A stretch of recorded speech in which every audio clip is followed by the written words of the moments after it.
Welcome back to Anno 1800.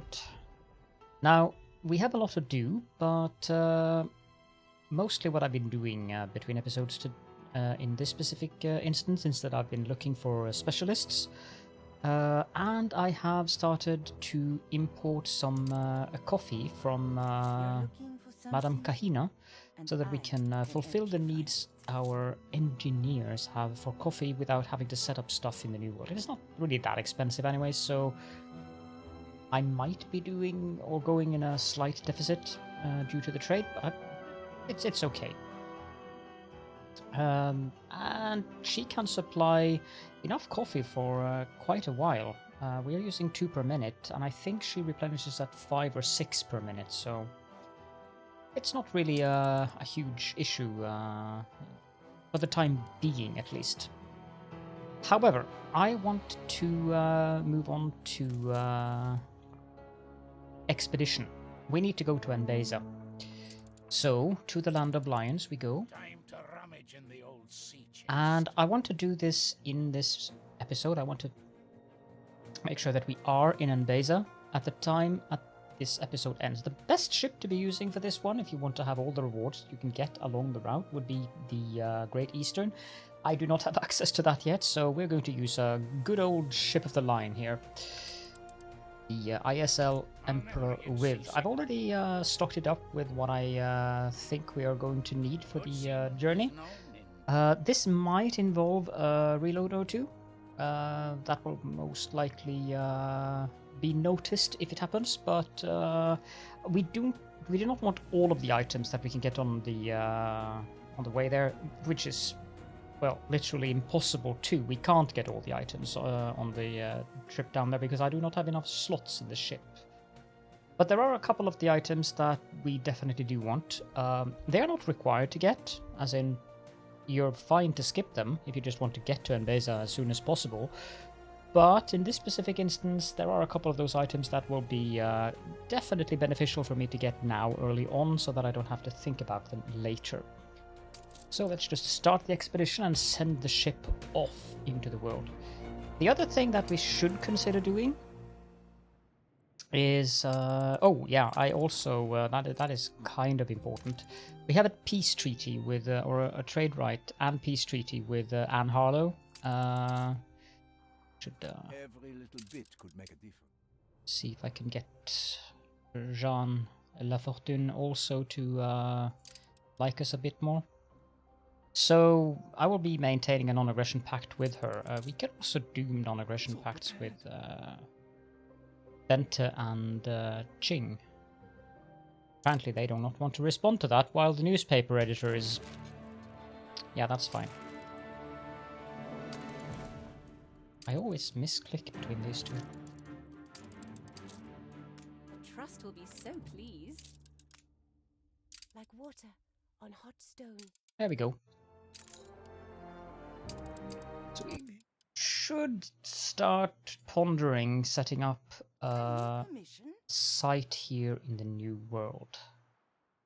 We do want an island that yeah, this island will do. It has plantains, it has sugarcane, it has cotton, it has caoutchouc, it has corn, and it has coffee. So this is actually a very good island to start with. I would probably have preferred the caoutchouc to be replaced by cocoa. Like this island here. This has my personal favorite preference for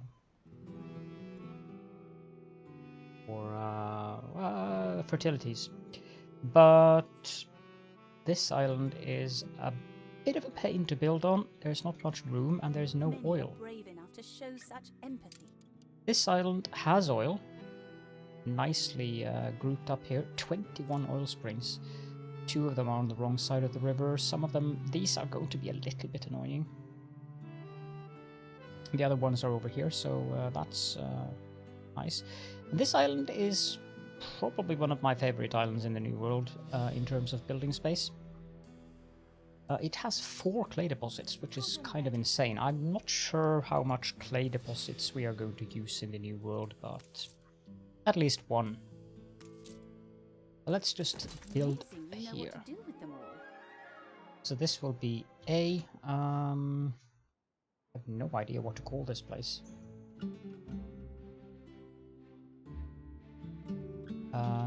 Paradiso Dolwiv? No, that is too long. Wiv's Paradise. That is a nice... nice, pleasant name for it. Let's head on over to Isabel and... To see a friendly face in these no, you don't times. sell anything of interest actually, so never mind that. Let's clear out some vegetation then. Need a couple of woodcutters. This doesn't strike me as the best location for them, to be honest. This place might do. I would prefer to have 4 of them.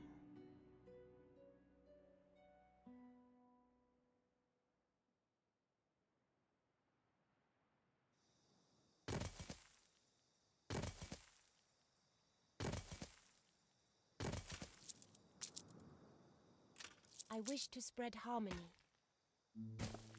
Yeah, sure. Resentment.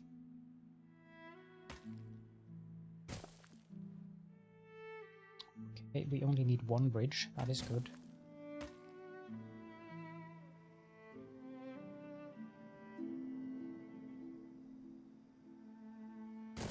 Jungle is so difficult to see where you're building in. They deposit in there, of all places. Come on, game. See where I'm building this road, please.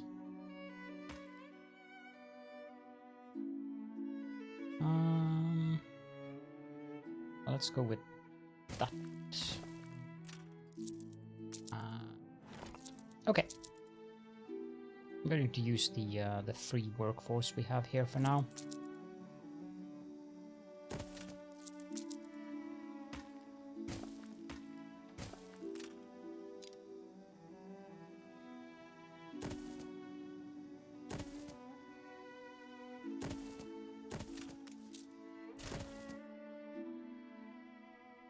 How did I manage to do that? Friendship cake. No. How unexpected.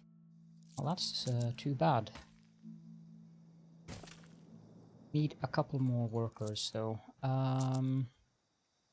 Get rid of some of these trees because they are quite intense. Let's start by setting up a small settlement here.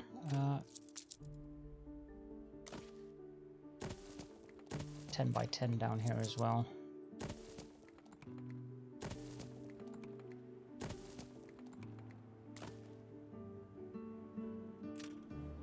I think I just want to have it's going along the coastline here.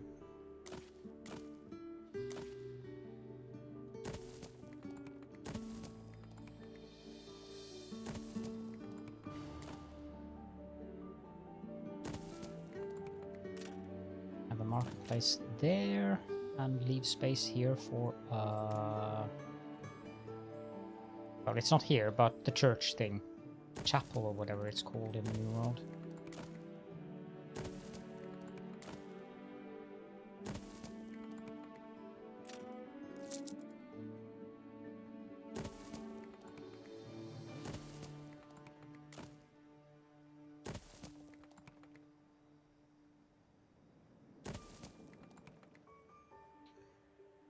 We should also leave space for a fire station. That's probably a good location for that.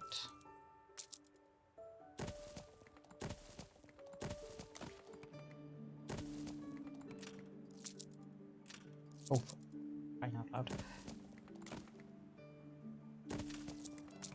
There we go. I think this is a good enough starting setup. We don't really need anything exciting when it comes to street layouts or anything right now, which is why I did it quite uniformly.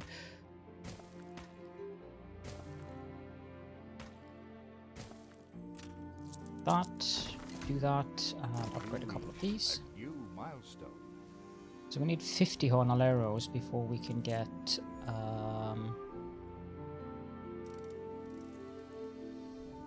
Yeah, this should more than suffice for that, because we need to get plantains up and running, which will require fish oil, and let's do that too. Fish oil and, of course, plantains. And then some plantain kitchens. It actually sounds pretty disgusting. Plantains fried in fish oil.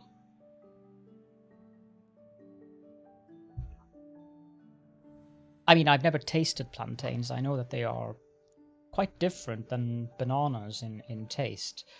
But frying them in fish oil? I don't think I'm a fan. How we've longed to get back to the blue. The idea strikes me as bad. We can speed things up.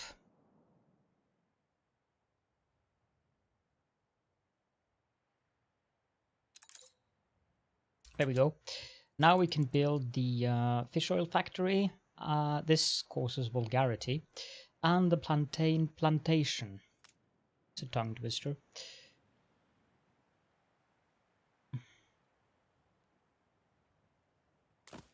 I don't think we need more than one to begin with.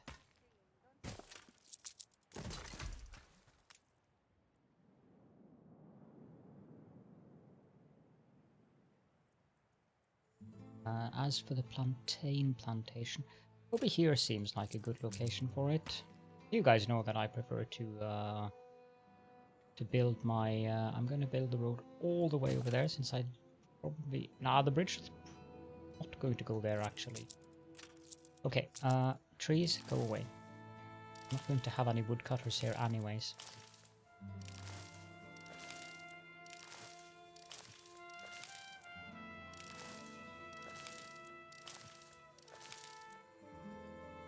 Oil harbor. We need to remember to have an oil harbor in this on this side. It's very important that it's on this side, so probably in the corner here.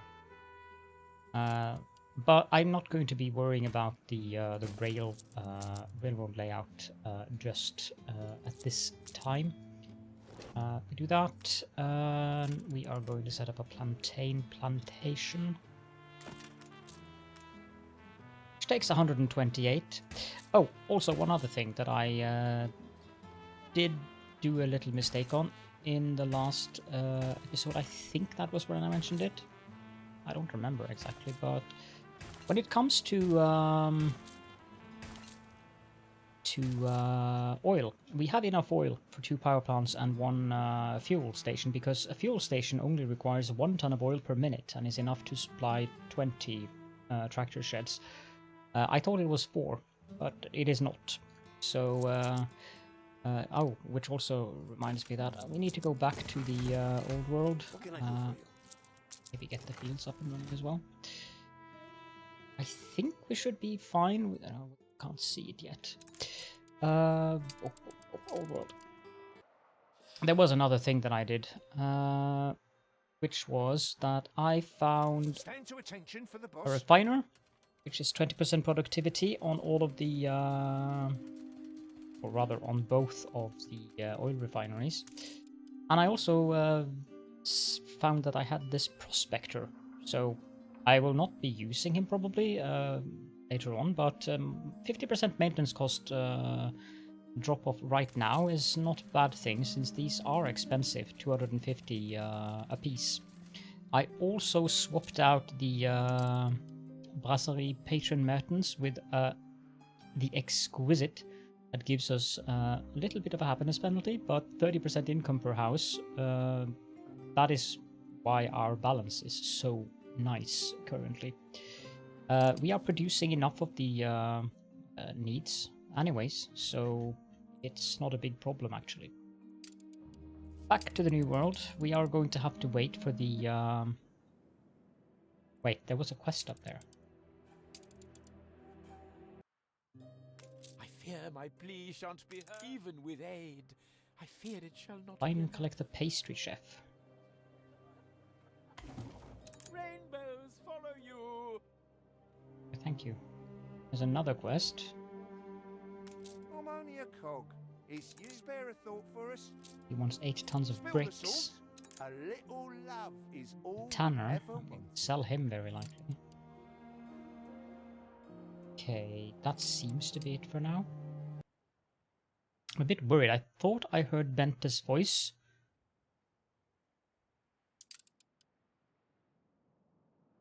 She might want to settle something somewhere.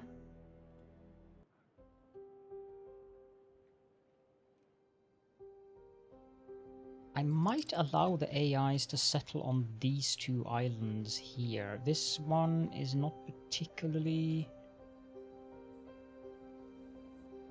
Yeah, I might do that. If they ask to settle on those two islands, I might allow it. This one I definitely want for myself, but those two islands, that might be okay actually. I would like to get these two islands myself. Because clearly I do not have enough islands, right? Okay, so, we want to have at least 5, preferably 10 of each.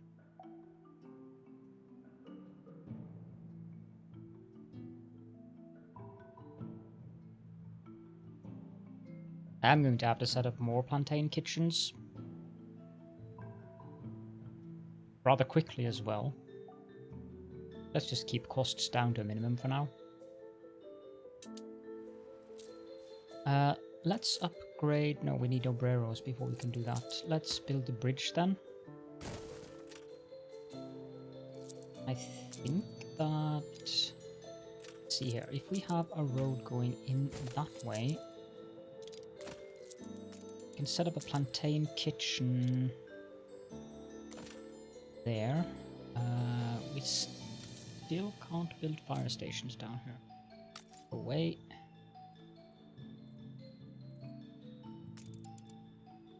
So it's opened this for us, but we can't really do anything with it. Okay, here we go.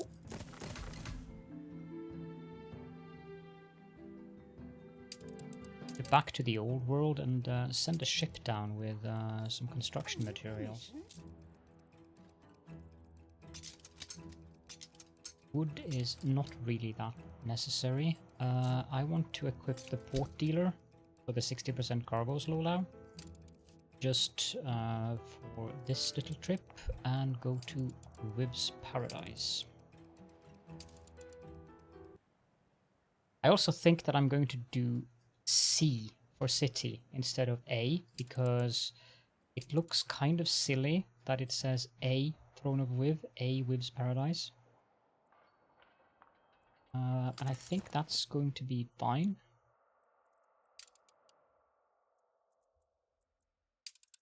And this should be... this is a city as well.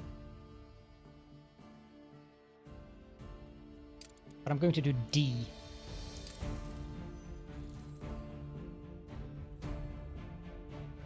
They have Harvest Festival.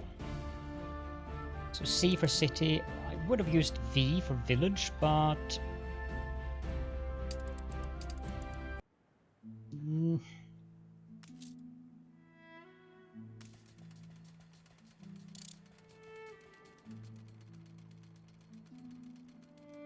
then they'll end up at the bottom of the list, which is annoying.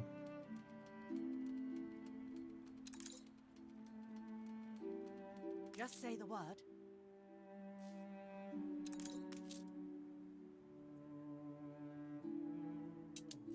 So we are... careen into the unknown. Okay. There we go. Now I'm going to do a quick save here.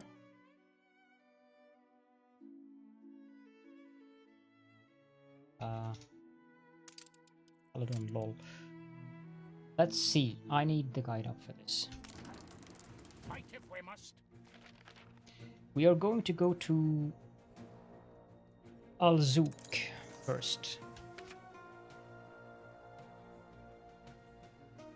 And let's see here. Alzouk. I would normally not read all of these expedition texts because that is going to be massive. We are going to do a lot of expeditions, but for this one, I will do it. This episode might end up being an hour long, I hope you will forgive me that, but every once in a while, having a longer episode is probably fine. Palm-flanked Arabesques. You dock at a small, lively port on the northern coast.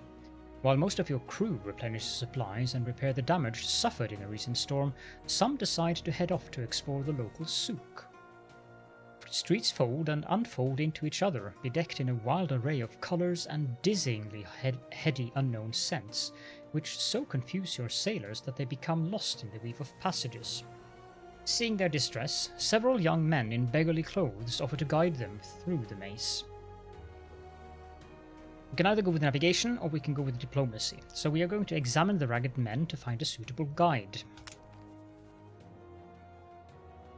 One of your crew members singles out a promising intellectual with sleeves intricately patterned with dark arabesque lines. It is only when he eagerly draws nearer that you realize the lines are actually inked directly upon his skin, the verses of holy texts in his native script. It is evident that he is well learned despite his lowly means, and so helpful is he in describing the lore and history of the city that your diplomat cannot help but be impressed by his earnestness. When the time comes to pay him, your sailor instead offers him an apprenticeship, with your captain's approval. The young man, however, is reticent and claims his elderly family could not provide for itself without him. Let us insist upon meeting his family in the hope of convincing them. What's eating biscuit for? The man's home is barely more than a hovel, tucked away in an alcove on one of the narrow kuches? I've no idea, threading the souk. His parents greet you worried, offering bland tea with oft-infused leaves, and it pains you to think it is probably the best they have to offer. The debate is long and heated, with much arguing back and forth. The elderly couple are evidently worried as to their fate when they can no longer provide for themselves. However, it is with a heavy heart that they ultimately relent and give him their blessing, imploring you to care for him as one of your own. He doesn't seem like a young man at all. But yes, this is Professor Razak. He's not someone that I'm going to use in my city, but for expeditions, 40 diplomacy, 20 medicine, and the trait anthropologist is definitely going to be useful until we get better options later on. Like, for instance, Drew Durnell, which you can get as an item in the game. So we'll take him. And let me see, I'll souk. Normally we would be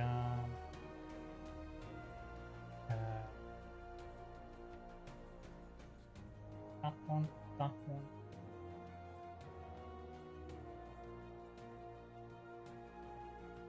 2 seconds. Sometimes I am not very fond of my Stream Deck setup, because when I pause the recordings, I have a button for that on the Stream Deck, and that button is supposed to send us a keyboard shortcut to unpause the recording.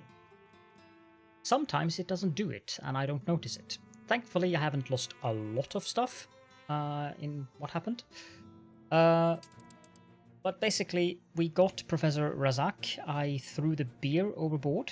The beer gave us 10 diplomacy. Now he's giving us 40 instead, in addition to 20 medicine and the trait anthropologist. I did give the crew some bread as their rations, and I moved on to Olispo. Then I upgraded some more houses here, and I have started a sugarcane plantation up here. I've built a couple of woodcutters or lumberjacks over here, and I'm preparing this area down here for rum. Thankfully, that is everything that I did while not noticing that the recording was paused.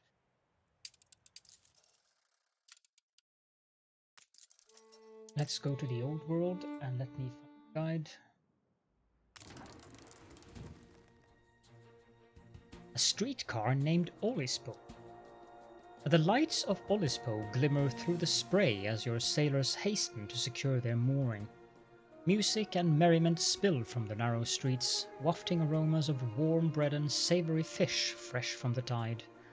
With a thrill of pent-up anticipation, the sailors stream off the ship and excitedly crowd into a pristinely new yellow tram, laughing as it rickets off into the warm night, hailed loudly by festive locals. A flurry of ample sleeves turns to them genially. Boa noite, friends.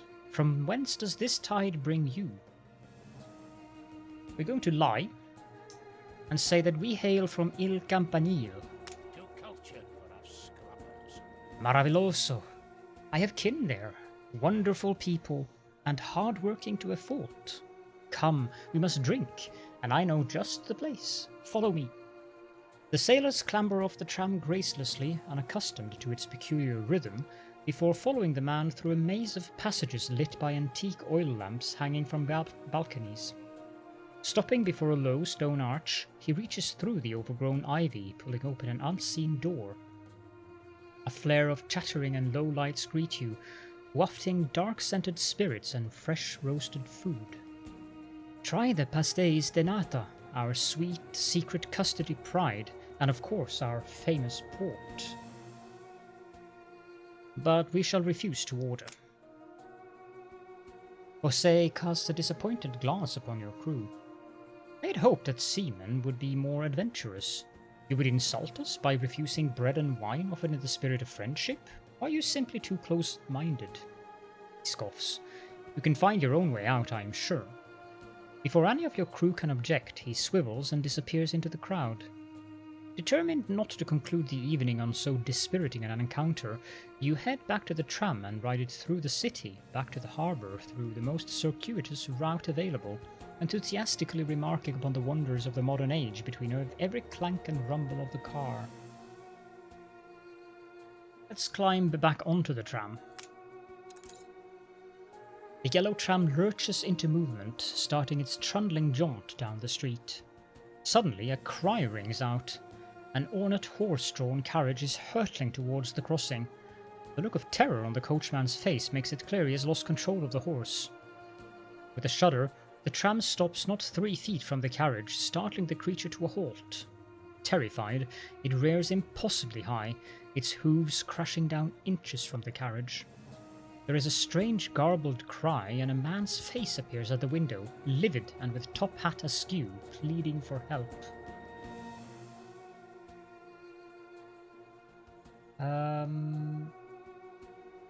2 seconds. Here we go. Let's attempt to calm the horse. A short, thick-eyed man hesitates, then inches forward to calm the horse, and I did a mistake there. I should have saved.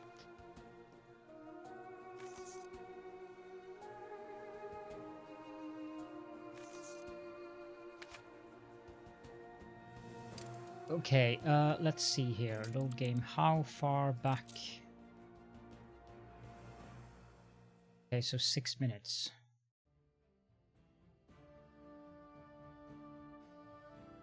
Okay, let's try that again. Be right back. There we go. Now I cut the reins instead.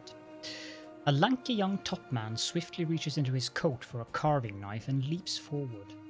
There's a flash of metal and a snap of leather before the coachman topples back into his seat.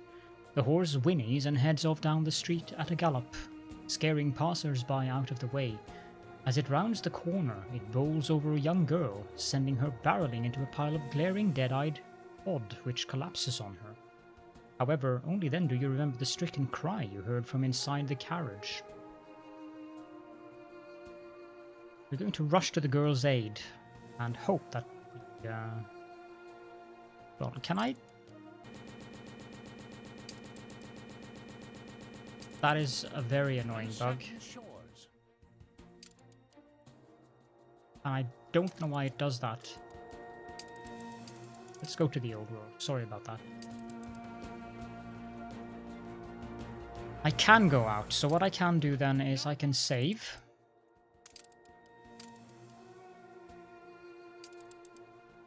Let's rush to the girl's aid. A woman with medical knowledge rushes to the girl and kneels by her side. Pulling her deftly out of the pile of odorous fish, she quickly realizes the girl's right arm is broken, along with possibly 2 of her ribs. She commands some strips of wood and cloth be brought to her and binds the girl's arm and chest as tightly as possible. It will do until the girl is seen to by more experienced hands.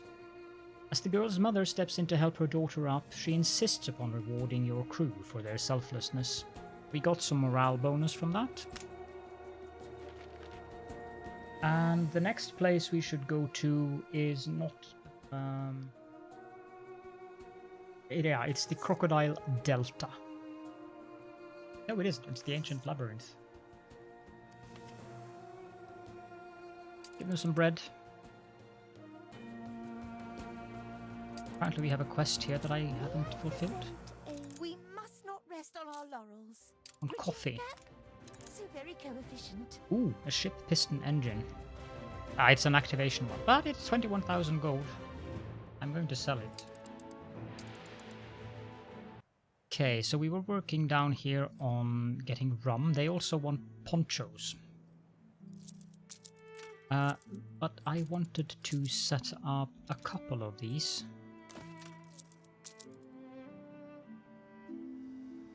The flags, there they are. Now we can also build fire stations. Your ship has returned from its voyage. I actually want to move the fire station further back so we can have another of these.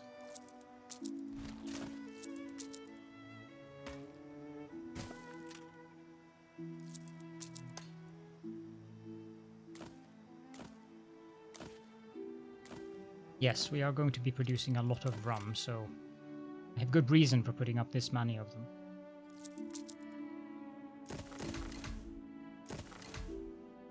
There we go.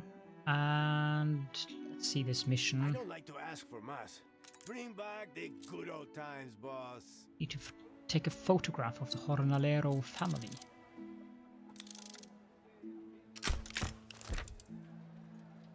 That is easy enough. You kept your word. We got Matilda the parrot. Okay.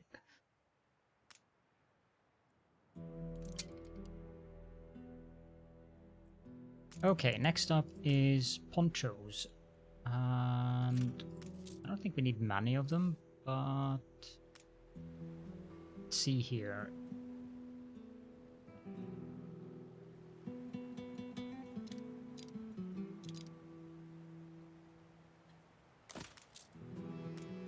These have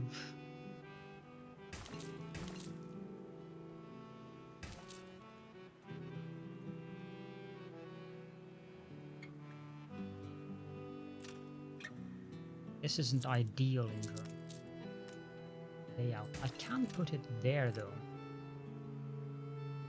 I don't think I want to use tractors for this just yet. Or silos, I mean. In the New World, the silos require corn.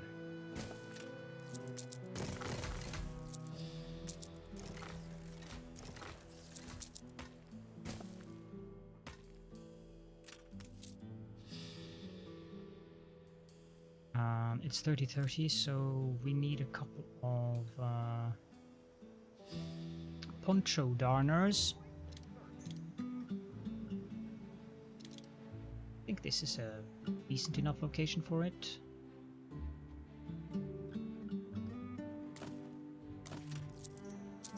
But let's fill up on alpaca wool before we actually build those darners.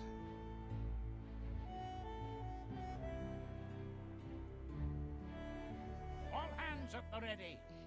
And there we got the new expedition. Let's pop up to the old world so that we don't get any of those annoying sound bugs. The Ancient Labyrinth. Alone in the darkness, they cannot hear her cries. Deep beneath this pleasant island of lavender and thyme, she has fallen to a musty, airless pit. She gathers herself and remembers the few safety matches left in her pack. You are her, she is you. Lighting a match, you are dumbstruck by a many-frescoed room, venerable and forgotten. A woman with a bull is the centerpiece. The great beast seems so vulnerable under her caress. The outline of a majestic horned door faces north, while a more humble passage heads southwards. This one is a bit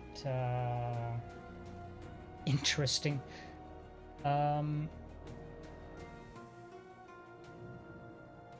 The guide that I'm using here is German.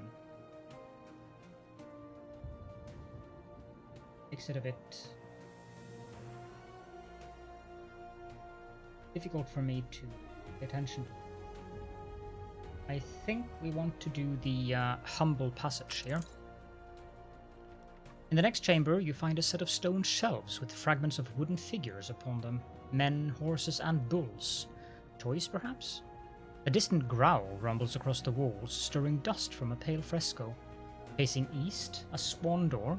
Facing north, flocks of herons make up a labyrinthine mosaic surrounding a pillared arch. Let's take the swan door. In here, the ceiling feels lower still. Chipped tiles on the floor hint at a faded scene. A man, youngish and lithe, leaping over a flaring bull.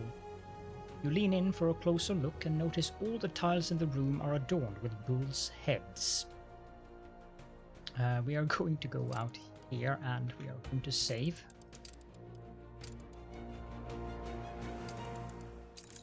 And we're going to use the faith option, slowly cross the tiles. You take a few tentative steps across the antique tiles as an arching worry stabs at your heart, and rightly so. As it turns out, for you are only a few steps in when a series of adjacent tiles shatter audibly below you. You feel your feet swept away as a gaping pit rushes up to swallow you. And again, we are going to go out and save. Sorry about this, but I really want to complete this properly.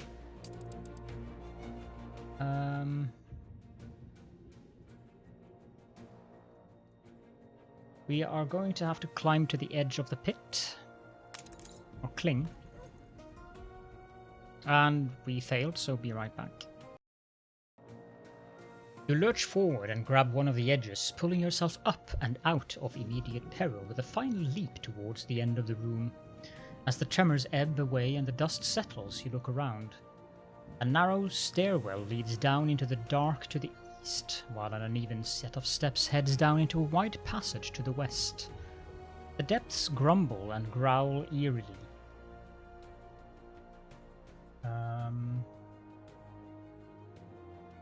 Let's descend the uneven steps. A gaping chasm stares up at you where the floor has collapsed into a distant cave far below. A smoke-tarred beam, narrow and aged, stretches over the pit to the other side. I can redo this if we fail instead of going out and saving, so keep your back straight and swiftly cross the beam. A fine tightrope show, very deft. You pirouette to a halt, smile and bow to no one before taking in your surroundings. The ledge is small, facing a closed door. Chestnut wood, half faded, supports an alarmingly lifelike carving of a bull's head. Meanwhile, a cavernous rumbling, or is it growling, seeps in from behind the door. Open the door. Darkness there and nothing more. Footsteps echo against a distant vaulted ceiling. You reach for a light and find one match left. One match, and then darkness.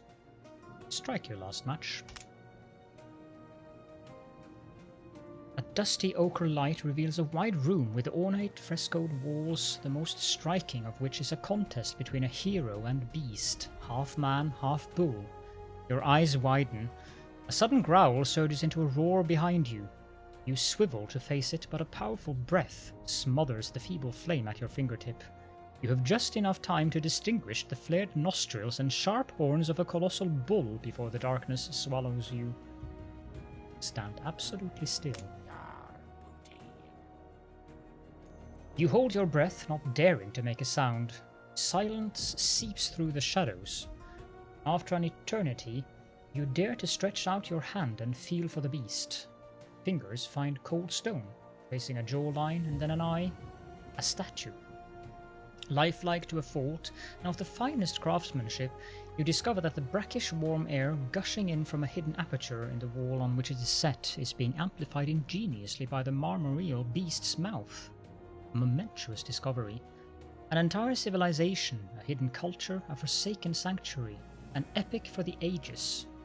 Thrilled, you reach behind the creature's neck to a glimmer of light and pry open the brittle wall to emerge into the fresh air of day. This is Bullhead Rhyton. I thought we could find... No, this is the best one we could get here, actually. Now, I don't want to drop our rations or our expert hunter for this. Yes, it is 10 diplomacy and it's a good item, but it's not in any set, and we will get this mission again. So let's just confirm and move on our way. And now we have to go to the Crocodile Delta.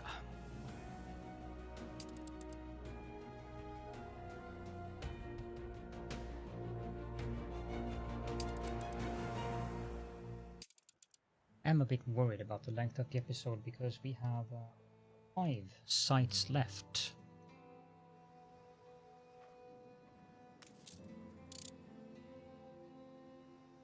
A thank you for all you've done. I feel better already. Okay, you want us to go to your ship then? Attention for the Admiral. Yeah, that's a long way. There's fun to be found in everything. Probably You a tiger. are Ha! incomparable.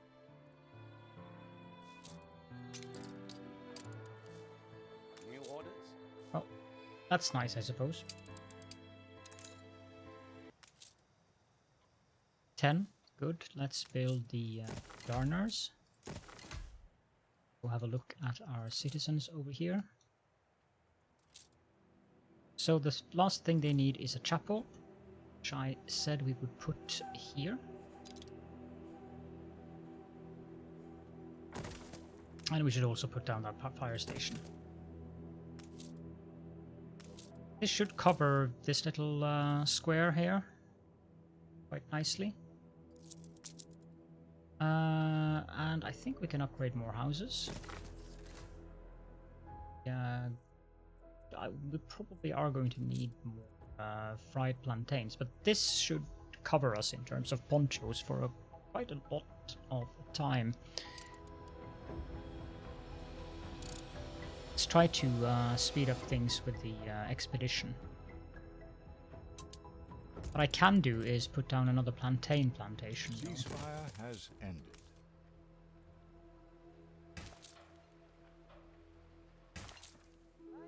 That reminds me that I should probably try to give Jean some money. How could I possibly refuse? I think if we get him over 60, he will... oh, there we go. Trade rights. He will want 9,000 for that. Good. We have the devil to pay. Yeah, I'll get back to you. And then... Well, why wouldn't you trade with us? I would want to trade with you. You know a person by the friends they choose. Yes, indeed. We need more happiness with him before he will accept a non-aggression pact. These have lost our values. But I have a little trick for that as well. We'll get back to that though. Let's save the game. And now we are at the... It's no mere superstition. the Crocodile Delta. Okay.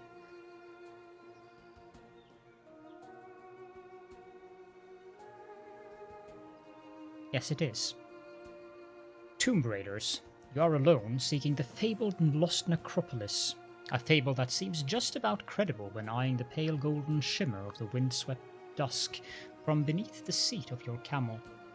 Somewhere out in these wastes, beyond cyclopean basalt pillars, may lie the hoard of kings of old, and its greatest prize, the Vigil of Hor, a statue said to be made from the purest gold and inlaid with countless gems. Your stopover is a busy city on the delta, not far from the supposed site of the tombs. A young woman with an academic demeanor hails you as you cross paths in the National Museum. "I've found something," she says, "and seek a responsible person to help the local museum recover it." What we're going to do here is we are going to agree to help out of the kindness of our heart, even though that is a 30% instead of a 50%. What's eating biscuit for? That is not what I wanted to happen here.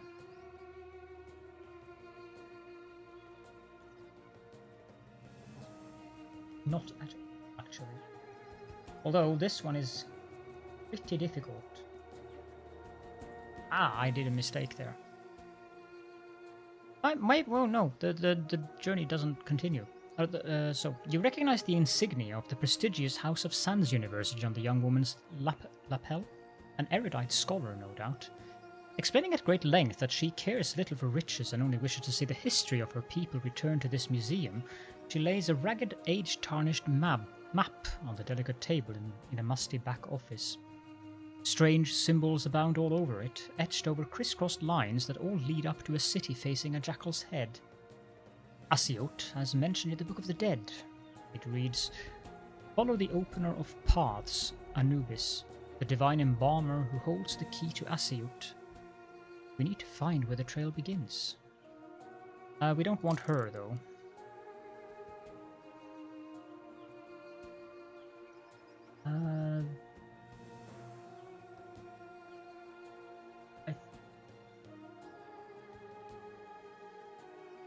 That goes.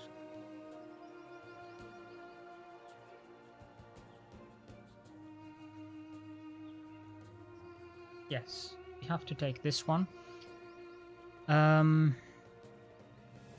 Explaining the map should reveal the trail. Hardly a challenge for a seasoned navigator. The trail points to an oasis at a crossroad between two mountainous hinterlands where, legend has it, one of the entrances to the underworld lies below the water. Dark orange cliffs cast a soothing shadow over the oasis, accompanied by the joyous din of travelling merchants, wanderers and treasure seekers. You look up to a high cliff and can't help but wonder where a death-defying leap into the water would take you. I'm going to save here. I really should remember to go to the old world. And then we are going to do the leap of faith.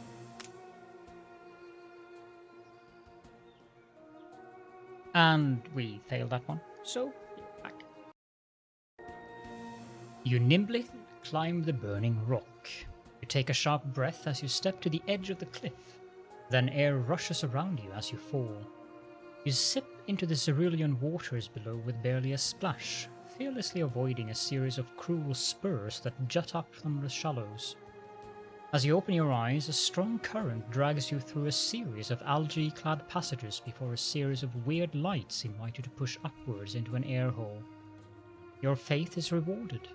You find yourself in a shallow chamber painted with a once beautiful depiction, a humble reed raft carrying the sun out of the rippling waters and into the star-dotted sky. Two dark passageways lead further into the stone. The raft dives into the water beside the left door, just as you dove to get here. Interminable galleries wind across and over each other, spanning fathomless pits on spindly natural bridges. For hours you walk with no sign of relief until light. You scramble and dig, extricating yourselves until you come to stand on a small ledge above an incredible sight.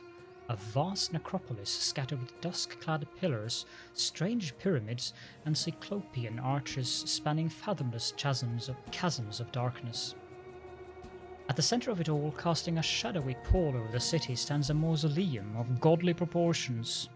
Atop the grim entrance, several ominous signs are carved. Ignore the warning. And this one I've no idea about, so A long passage slopes down into the earth. Ornate paintings must once have covered every inch of the walls, But now only indecipherable lines and constellations survive mere memories of what must have been a wondrously complex depiction of the night sky. "Note the dusked wind," whispers the young scholar reverently. A narrow chamber lies ahead, empty but for a few scuttling black beetles. The paintings here are in a far greater state of conservation. Human bodies with monstrous animal heads, cosmically vast landscapes and pagan offerings to name but a few. 2 lower passages head east and west into the darkness, below a set of arches covered in symbols.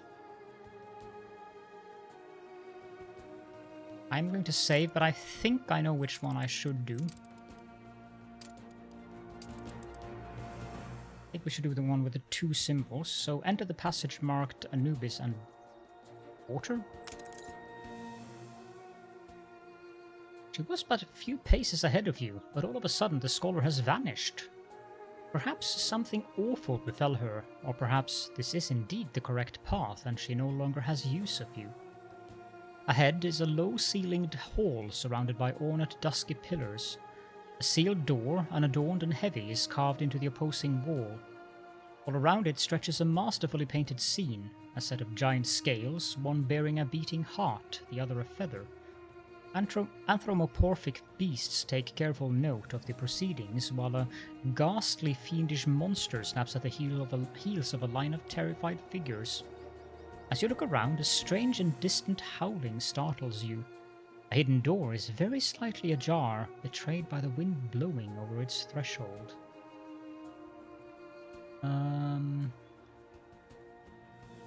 Have to do this one, hunting. Something lurks down there, a prize like no other. You hold your pistol at the ready and cross the threshold quietly. Water laps at your feet, accompanied by the sound of distant bubbling.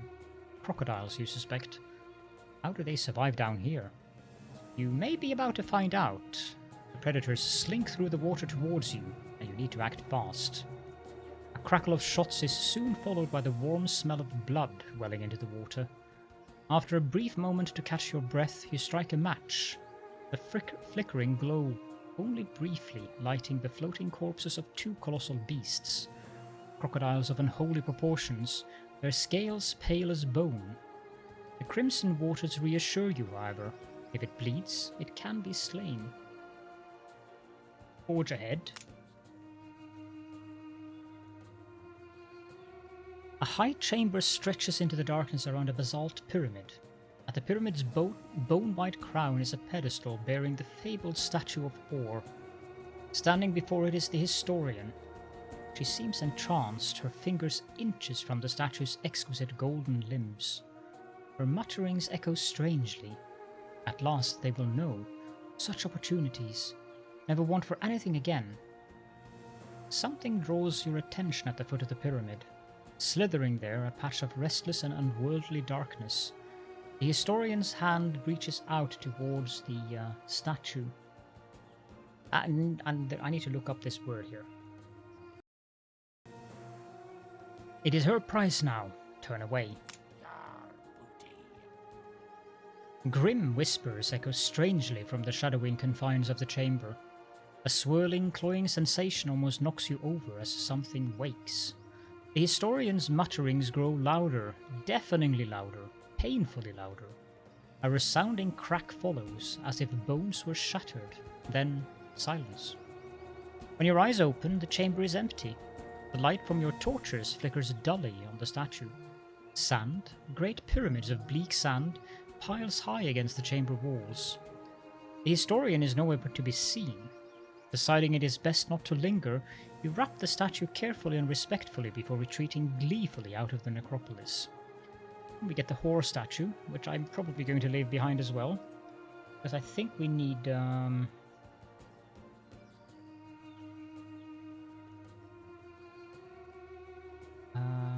yeah, we are going to need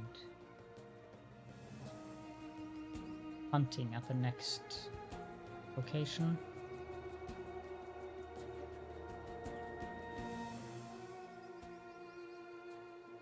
Just looking at the other.